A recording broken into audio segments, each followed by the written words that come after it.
بسم اللہ الرحمن الرحیم۔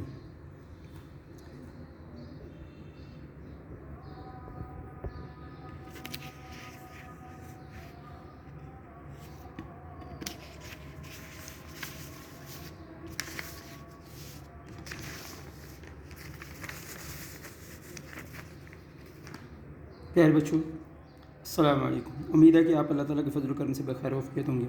خالق ارض و سماء اور مال کے دو جہاں آپ سب کو اپنی حفظ و امان کے اندر رکھے، خصوصاً کرونا جیسے وبائی و خوفناک اور مہلک وائرس سے محفوظ فرمائے، اور پوری دنیا کو رب ذوالجلال اس وائرس اور مرض سے جلد از جلد نجات عطا فرمائے، آمین۔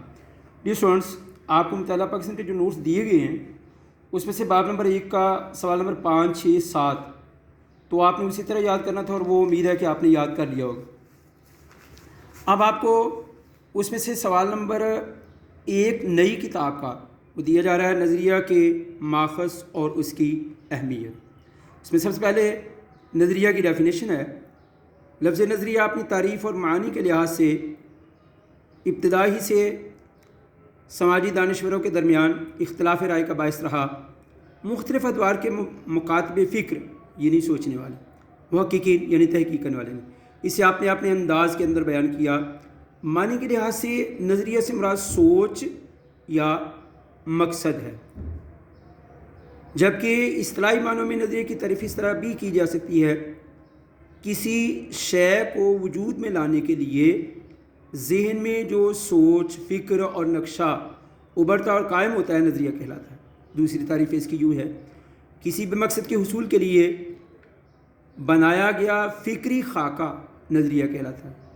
تیسری تعریف یوں ہے: کسی خاص مقصد کے لیے کسی قوم کی اجتماعی سوچ کا ایک بات پر متفق ہو جانا یعنی اکٹھا ہو جانا بھی نظریہ کہلاتا ہے۔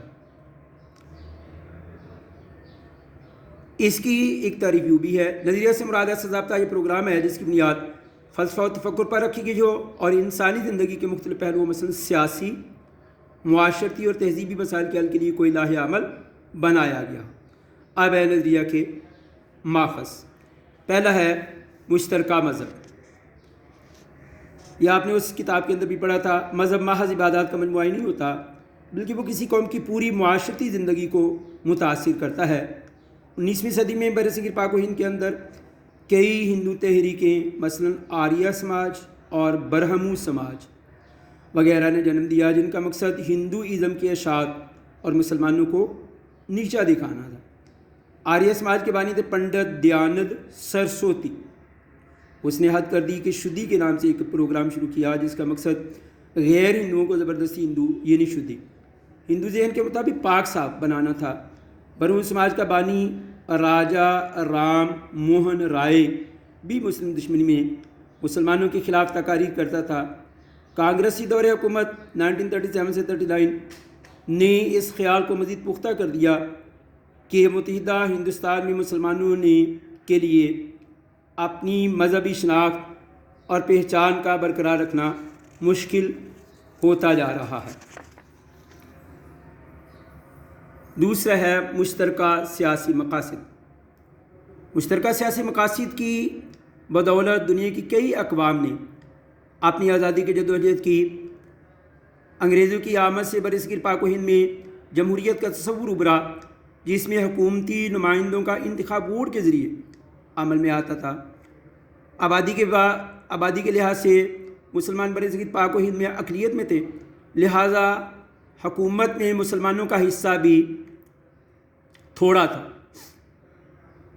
سیاسی نظام نے جو شعور دیا تھا اس کی وجہ سے مسلمانوں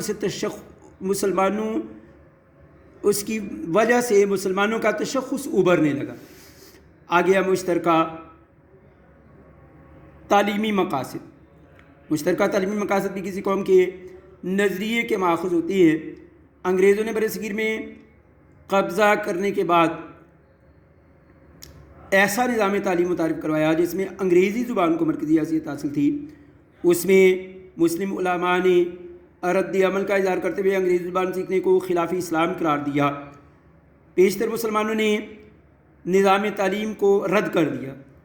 یہ سب ایک نظریے کی بنا پر ہے اور وہ نظریہ اصلاح، مشترکہ معاشی مقاصد۔ مشترکہ معاشی مقاصد بھی کسی قوم کے نظریے کے ماخذ ہوتی ہیں۔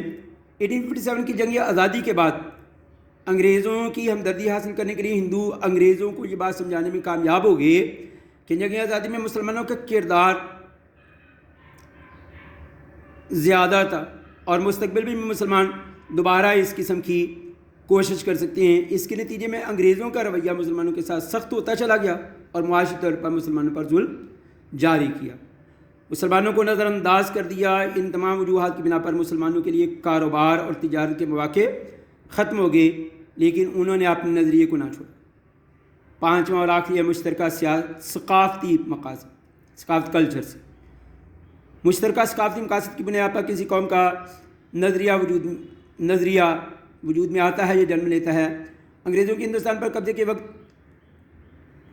اردو کو سرکاری زبان کی حیثیت حاصل تھی۔ برطانوی حکومت میں جب ہندوؤں کا حکومتی سطح پر عمل دخل بڑھا تو انہوں نے اردو کی جگہ ہندی کو سرکاری زبان کا درجہ دلوانے کی کوشش کی۔